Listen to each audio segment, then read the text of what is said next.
जो परीक्षा कराते हैं उसको ब्लैक लिस्टेड कर दिया और अब ऐसी स्थिति आएगी योगी जी बच्चे में नहीं, योगी सरकार।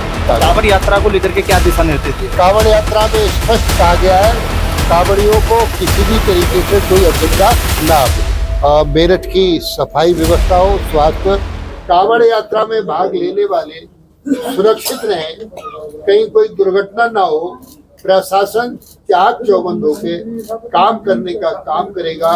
दूसरा, जल शक्ति मिशन में जो अभी जनपद में कठिनाई है, पानी भी टोटियां वगैरह नहीं लगाई गई है, इसे लगाने के निर्देश दिए गए हैं और जो सड़कें खंजा इत्यादि तोड़ दिए गए हैं उन्हें ठीक करने का काम किया गया है और जो अवैध कॉलोनियां हैं उनको भी ठीक करने के बारे में मेरे द्वारा बताया गया है।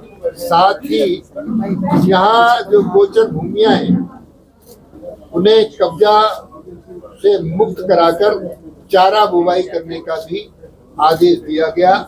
पशुपालन से किसान की आय में वृद्धि हो, इसके बारे में विभाग को निर्देशित किया गया है। जनपद में खेती, सिंचाई, उद्योग, श्रम कौशल ठीक से बढ़े, इसके प्रबंध करने के बारे में आज मीटिंग की गई।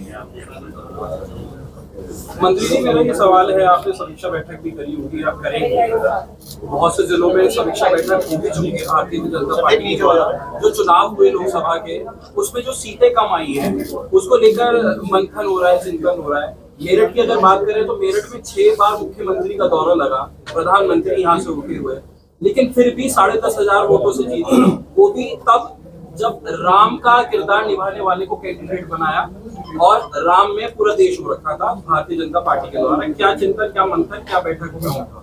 देखिए, राजनीति में उतार चढ़ाव आते रहते, जनादेश का हम लोग सम्मान करते हैं और उच्च स्तर से इसकी समीक्षा भी हो रही है।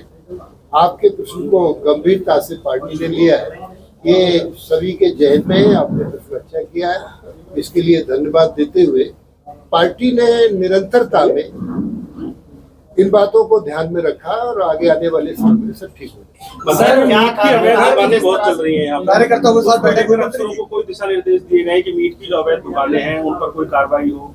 400-500 दुकानें चल रही हैं जिनका कोई लाइसेंस नहीं है और वहाँ पर जो स्लॉटिंग का माल आ रहा है वो कहाँ कट रहा है, वो जो पशु आ रहे हैं वो कौन लेके आ रहा है, उसका कोई पता नहीं। बीमार पशु है, खराब पशु है, आपका ठीक है, इसको हम प्रशासन को गंभीरता से उठाकर बातचीत करके इसको निस्तारण कराएंगे और अवैध मांस की दुकानें जो चल रही होंगी उन्हें बंद करा।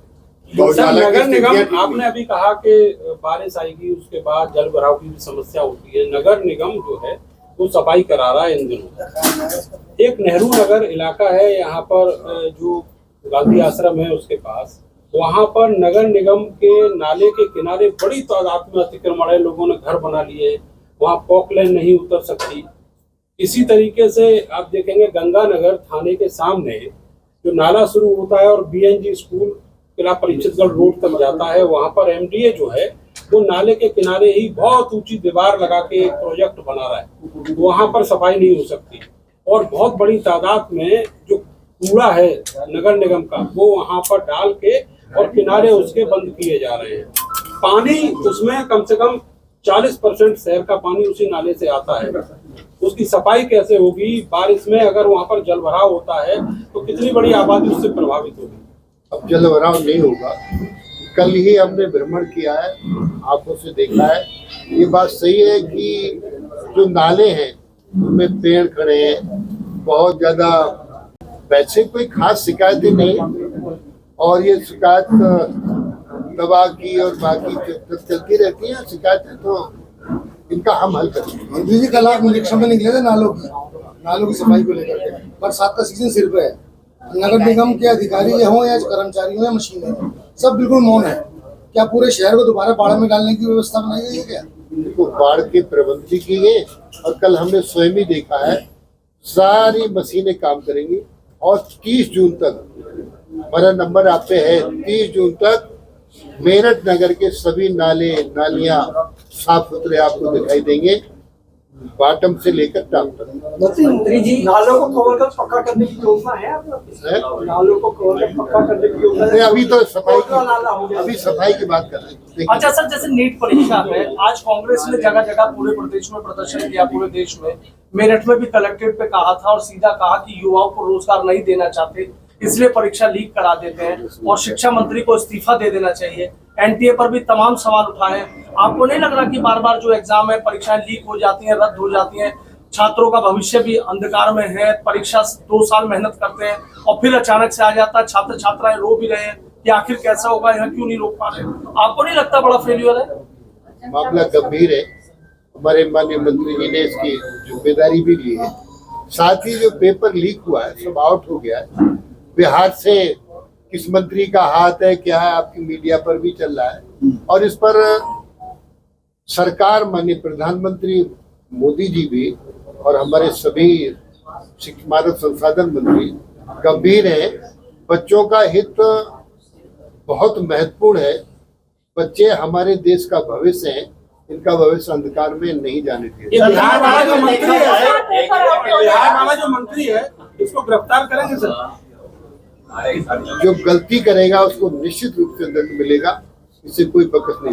आने वाले दिनों में मंत्री जी आने वाले दिनों में सिपाही भर्ती परीक्षा होने वाली है, तो क्या ये माना जाए सरकार ये गारंटी देती है कि अब कोई पेपर लीक नहीं होगा? अब आप जैसे आपने कहा कि भाई छात्रों के भविष्य के साथ खिलवाड़ नहीं होगा, क्योंकि छात्रों के सामने बहुत बड़ी समस्या आ जाती है। उत्तर प्रदेश में माननीय योगी आदित्यनाथ जी ने जो परीक्षा कराते हैं उसको ब्लैक लिस्टेड कर दिया है और अब ऐसी स्थिति आएगी योगी जी बख्शेंगे नहीं, योगी सरकार ब्लैक लिस्टेड कर देगी। मेरठ में समीक्षा बैठक करने के लिए प्रभारी मंत्री पहुंचे। मंत्री जी क्या कहना है, समीक्षा बैठक के लिए पहुंचे?